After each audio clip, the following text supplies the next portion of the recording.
Hello dear all. Today we will learn second part of lesson number 3, the earth and its living world, from EVS 1 standard 5.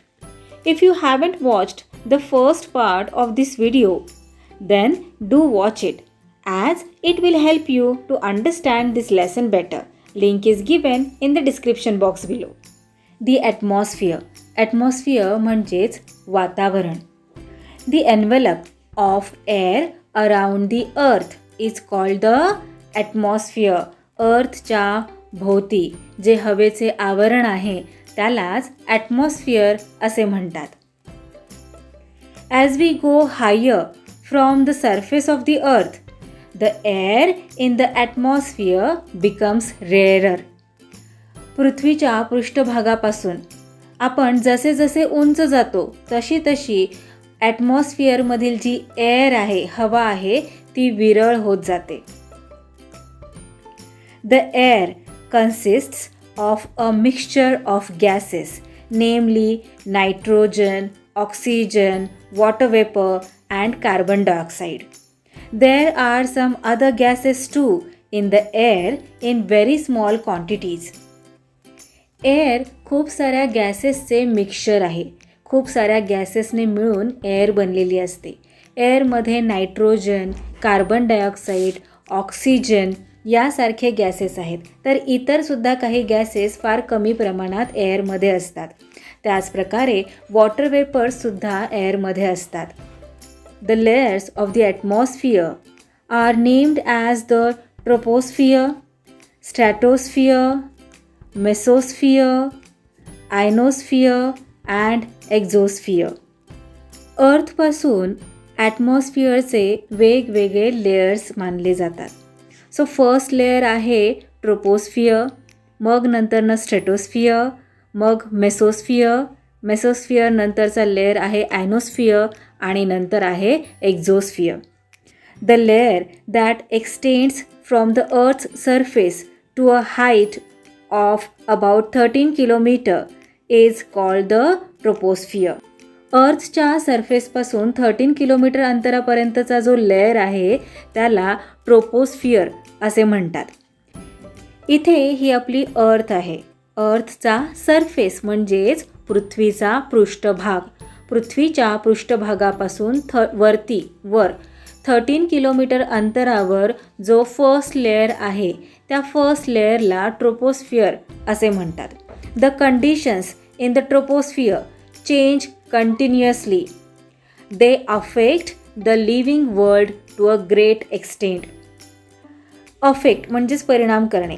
ट्रोपोस्फिअरमधील हवेमध्ये सतत changes होत असतात. त्यामुळे अर्थवर जे living things राहतात त्यांच्यावर परिणाम होत असतात. The surface of the earth gets heated due to the heat it receives from the sun. Hence, the air nearest the surface is the hottest. आपल्याला हीट कुठून मिळते? सनपासून. सनकडून अर्थ हीट घेत असतो, लाईट अँड हीट. त्यामुळे काय होते? अर्थचा सरफेस तापतो, गरम होतो सनच्या हीटमुळे. मग अर्थच्या सरफेस जवळची जी एअर आहे ती एअरसुद्धा तापते, गरम होते. As we go higher in the troposphere it becomes cooler. आणि जसे जसे आपण अर्थपासून लांब लांब जातो, वर जातो ट्रोपोस्फिअरमध्ये, तसे तसे एअर थंड थंड होत जाते. Almost all the water vapour in the atmosphere is contained in the troposphere. That is why all weather related phenomena such as formation of clouds, rain, fog, winds and storms take place in the troposphere. तुम्हाला माहीत आहे सनच्या हीटमुळे काय होते? अर्थवरचे, आपल्या पृथ्वीवरचे पाणी गरम होते आणि त्यापासून वॉटर वेपर तयार होतात. वॉटर वेपर हळूहळू वर सरकत जातात आणि हे सर्व वॉटर वेपर ट्रोपोस्फिअरमध्ये असतात. फिनोमिना म्हणजे घटना. वॉटर वेपर ट्रोपोस्फिअरमध्ये साचल्यामुळे क्लाउड, रेन, फॉग म्हणजे धुके, विंड म्हणजे वारे, स्टॉर्म म्हणजे वादळे अशा हवामानाशी संबंधित असलेल्या सर्व घटना ट्रोपोस्फिअरमध्ये होतात. The air on high mountains is rarer than the air near the earth's surface. अर्थ सरफेसपासून आपण जसे जसे उंचीवर जात जातो तशी तशी हवा विरळ होत जाते, एअर रेअर होत जाते. तुम्ही पाहिले असेल जेव्हा माउंटेनियर्स म्हणजेच गिर्यारोहक जे उंच उंच माउंटन्स चढतात ते स्वतःबरोबर ऑक्सिजन सिलेंडर घेऊन जात असतात. What could be the reason for that? काय कारण असेल त्यामागचे? Yes, very good. As we go higher from the surface of the earth, the air in the atmosphere becomes rarer. That's why mountaineers carry oxygen in cylinders when they climb mountains that are more than 5,000 meters high. Aeroplanes fly in the higher parts of the troposphere. There, the air is very rare. Therefore, arrangements have to be made to ensure that passengers get enough air for breathing. Aeroplanes ट्रोपोस्फिअरच्या higher पार्टमध्ये fly करत असतात. इथे या पिक्चरमध्ये तुम्ही पाहू शकता एरोप्लेन्स ट्रोपोस्फिअरच्या हायर पार्टमध्ये फ्लाय करतात. त्या उंचीवर एअर आणखी रेअर असते.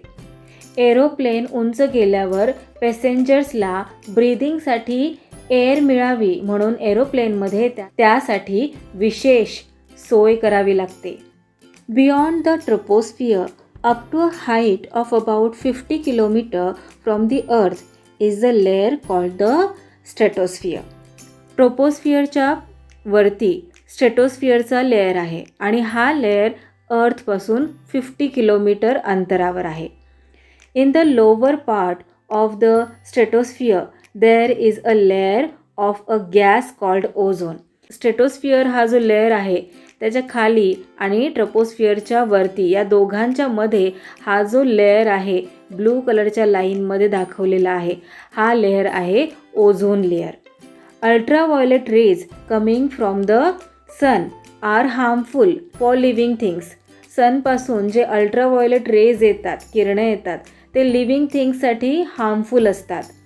But the ozone layer absorbs them and protects the living world from those rays. पण हा ओझोन लेअर काय करतो? सनपासून येणारे जे हार्मफुल रेज असतात ते रेज ॲब्झॉर्ब करतो आणि त्यामुळे अर्थवरच्या लिव्हिंग थिंग्सचे प्रोटेक्शन होते. Let's learn a new word, condensation. The process of vapour turning into water on cooling. Water vapours थंड झाल्यावर त्याचे पुन्हा वॉटरमध्ये रूपांतर होणे या प्रोसेसला कंडेन्सेशन असे म्हणतात. How does it rain? पाऊस कसा पडतो? Water on the earth evaporates continuously due to the heat of the sun. सनच्या उष्णतेमुळे काय होते? अर्थवर जे काही वॉटर आहे ते वॉटर इव्हॉपरेट होते म्हणजेच पाण्याचे वाफेमध्ये रूपांतर होते.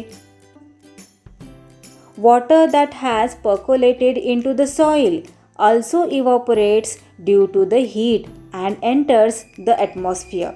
पर्कोलेटेड म्हणजेच जिरलेले, झिरपलेले, जमिनीच्या आत असलेले झिरपलेले पाणी, या पाण्याची सुद्धा वाफ होते, या पाण्याचे सुद्धा इव्हॉपरेशन होते आणि हे इव्हॉपरेट झालेले वॉटर वेपर्स हवेमध्ये मिसळतात, ॲटमॉस्फिअरमध्ये मिसळतात. As water vapour is lighter than air it rises high up into the atmosphere. Water vapour एअरपेक्षा हलके असतात, लाईट असतात. मग काय होतं? हे जे लाईट वॉटर वेपर्स आहेत ते हवेमध्ये वर वर वर वर सरकतात. As it goes higher it cools and condenses, forming very fine droplets of water. The droplets are so small and light that they float in the atmosphere, forming clouds. These small droplets join together and form bigger droplets which are heavy. They cannot float. Such droplets of water fall down on the earth in the form of rain. या diagram through आपण समजून घेऊयात. सनच्या हीटमुळे अर्थवरील वॉटरचे evaporation होते. Evaporation होते म्हणजे काय होते? पाणी तापते आणि त्याचे वाफेत रूपांतर होते. मग फक्त अर्थवरच्या पाण्याचे इव्हॉपरेशन होते का? जमिनीवरील पाण्याचे इव्हॉपरेशन होते का? तर नाही. जमिनीमध्ये झिरपलेल्या म्हणजेच पर्कोलेटेड वॉटरचे सुद्धा इव्हॉपरेशन होते, त्याचीसुद्धा वाफ होते. आणि ही वाफ एअरपेक्षा हलकी असल्यामुळे ती ॲटमॉस्फिअरमध्ये मिसळते आणि वर वर वर सरकत जाते. हे वॉटर वेपर्स वर वर वर वर सरकत जातात आणि जसे हे वॉटर वेपर्स वर वर वर वर जातात तसे ते थंड होतात. थंड झाल्यामुळे काय होते? त्याचे कंडेन्सेशन होते, म्हणजेच वॉटर वेपरचे छोटे छोटे वॉटर ड्रॉपलेट्स तयार होतात.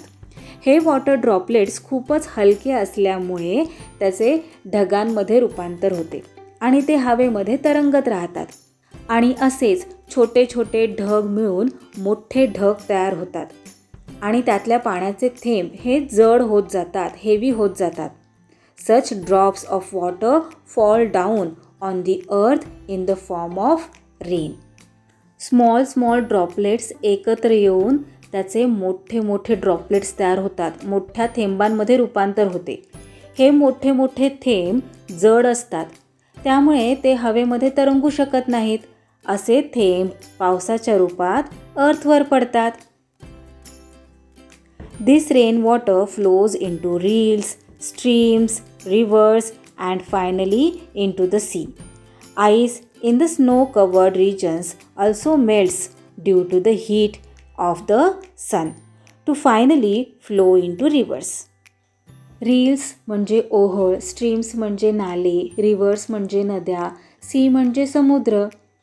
रेनच्या स्वरूपात जमिनीवर आलेले पाणी हे रील्स, स्ट्रीम्स, रिव्हर्समधून शेवटी समुद्राला जाऊन मिळते. सनच्या हीटमुळे स्नो कवर्ड रिजन्स म्हणजेच जिथे स्नो पडतो, बर्फाळ प्रदेश, तेथील बर्फाचे पाणी बनते आणि हे पाणी नद्यांना येऊन मिळते. These processes of evaporation, condensation and rainfall go on in a continuous cycle. ही प्रोसेस इव्हॉपरेशन, कंडेन्सेशन आणि मग पुन्हा रेनफॉल ही सतत चालू असते. This is known as the water cycle in nature आणि यालाच नेचरची वॉटर सायकल असे म्हणतात. या पिक्चरमध्ये आपण पाहिलं की पाण्याची वाफ होते, म्हणजेच त्याचे वॉटर वेपर्स तयार होतात. वॉटर वेपर्स वर वर जातात, जसे ते वर जातात तसे ते थंड होतात आणि त्याचे कंडेन्सेशन होते, म्हणजेच वॉटर वेपरचे पुन्हा पाण्यामध्ये रूपांतर होते. ते खूपच हलके असल्यामुळे ते हवेमध्ये ढगांच्या स्वरूपात तरंगत बसतात. असेच छोटे छोटे ढग मिळून मोठे ढग तयार होतात आणि त्यातले वॉटर ड्रॉपलेट्स मोठे होतात. खूपच हेवी असल्यामुळे ते फ्लोट करू शकत नाहीत, त्यामुळे मग ते रेनच्या स्वरूपात खाली पडतात. सो ही जी प्रोसेस आहे ही कंटिन्युअस चालू असते. हे पावसाचे पाणी रील्स, स्ट्रीम्स, रिव्हर्समध्ये पडते आणि शेवटी समुद्राला जाऊन मिळते. पुन्हा इव्हॉपरेशन होते, कंडेन्सेशन होते, रेन पडतो. सो ही जी सायकल आहे ती सतत चालू असते. यालाच वॉटर सायकल असे म्हणतात. The various regions of the earth differ in many ways. अर्थच्या वेगवेगळ्या भागात वेगवेगळे रिजन्स आहेत. Some regions are always covered with ice, while others have a hot climate. काही ठिकाणी बर्फच बर्फ असतो, बर्फांचा थर साचलेला असतो, तर काही ठिकाणी हॉट क्लायमेट म्हणजे उष्ण वातावरण असते. There are mountains in some places. काही प्लेसेसवर खूप सारे माउंटन्स असतात. अँड प्लेन्स इन अदर्स, तर काही ठिकाणी प्लेन्स असतात. Some places have a lot of rainfall, काही ठिकाणी खूप पाऊस पडतो. अदर्स आर ड्राय डेझर्ट, तर काही ठिकाणी अजिबातच पाऊस पडत नाही किंवा फार कमी पाऊस पडतो. ड्राय डेझर्ट असतात, तिथे वाळवंट असतात. There are salty seas and oceans and also fresh water lakes. गोड्या पाण्याच्या नद्या, तळे असतात, तसेच खाऱ्या पाण्याचे महासागर, ओशन्स असतात, सीज असतात. The ocean is shallow near the coast but Away from the coastline, the ocean can be several kilometers deep. Coast म्हणजे किनारा. ओशन्स किनाऱ्याजवळ शॅलो असतात, म्हणजे जास्त खोल नसतात. पण जसे जसे आपण किनारपट्टीपासून दूर दूर जायला लागतो तसे तसे, म्हणजे समुद्राच्या आत जायला लागतो तसा तसा समुद्र खूप किलोमीटर्स आतपर्यंत डीप असू शकतो. We see a great variety in the living things that inhabit these different regions. Variety म्हणजे वैविध्य आणि इनहॅबिट म्हणजे राहणे. अर्थवरील अशा वेगवेगळ्या प्रदेशांमध्ये, रिजन्समध्ये राहणाऱ्या लिव्हिंग थिंग्समध्ये आपल्याला खूप व्हरायटी, वैविध्य दिसून येते. The polar bear is seen only in the snow bound polar regions. Zebras are found in Africa and kangaroos are found only in Australia. These animals are not found in any other regions. हे animals दुसऱ्या कोणत्याही प्रदेशात आपल्याला सापडणार नाहीत.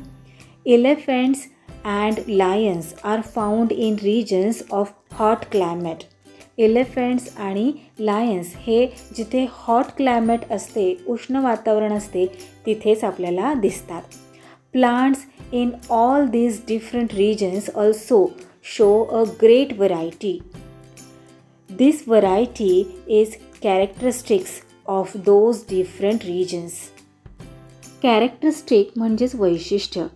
अशा वेगवेगळ्या रिजन्समधील प्लांट्समध्येही आपल्याला विविधता आढळते. वेगवेगळ्या रिजन्समधील प्लांट्स हे वेगवेगळे असतात. लिव्हिंग थिंग्समधील ही विविधताच त्या रिजन्सचे कॅरेक्टरिस्टिक आहे. Many different kinds of plants, animals and micro organisms are found everywhere on the earth, on land, in water and in the air. Living things exist in the lithosphere, hydrosphere and atmosphere. They also interact with these spheres. This living world constitutes the biosphere. अर्थवर सगळीकडे म्हणजेच लँडवर, वॉटरमध्ये, एअरमध्ये वेगवेगळ्या प्रकारचे plants, animals आणि micro organisms असतात. Lithosphere, हायड्रोस्फियर आणि atmosphere यांत living थिंग्सचे अस्तित्व असते.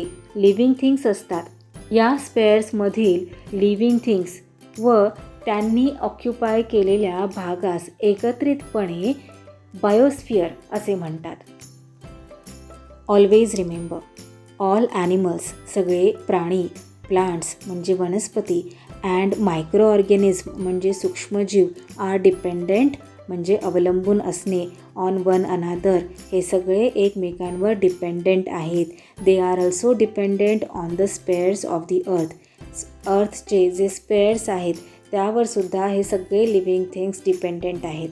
The biosphere is where they take birth, live and die. बायोस्फिअरवरच ते जन्म घेतात, वाढतात आणि तिथेच त्यांचा मृत्यू होतो. What we have learned, the earth's crust and a small hard portion of the layer under it is called the lithosphere. About 1/3 of the Earth's surface is occupied by land while about 2/3 is covered with water. Earthचा 1/3 portion लँडचा आहे, तर 2/3 portion वॉटरने व्यापलेला आहे, पाण्याने व्यापलेला आहे. Surface water, ice on the land, groundwater and the water vapor present in the air together form the hydrosphere. The envelope of air around the earth is called the atmosphere. The water cycle on earth goes on continuously. The ozone gas in the stratosphere absorbs the harmful ultraviolet rays coming from the sun and protects the living things from them. Ozone layer काय काम करतो? सनपासून जे harmful ultraviolet rays येतात त्यांना absorb करतो आणि अर्थवर जे सगळे लिव्हिंग थिंग्स राहत असतात त्यांचे या सनच्या अल्ट्राव्हायोलेट रेजपासून संरक्षण करतो. Living things occupy parts of the lithosphere, hydrosphere as well as the atmosphere. Living things and all the parts they occupy are together called the biosphere. So that's all for today. We will meet again in our next video. Till then, keep learning, keep enjoying. Bye bye.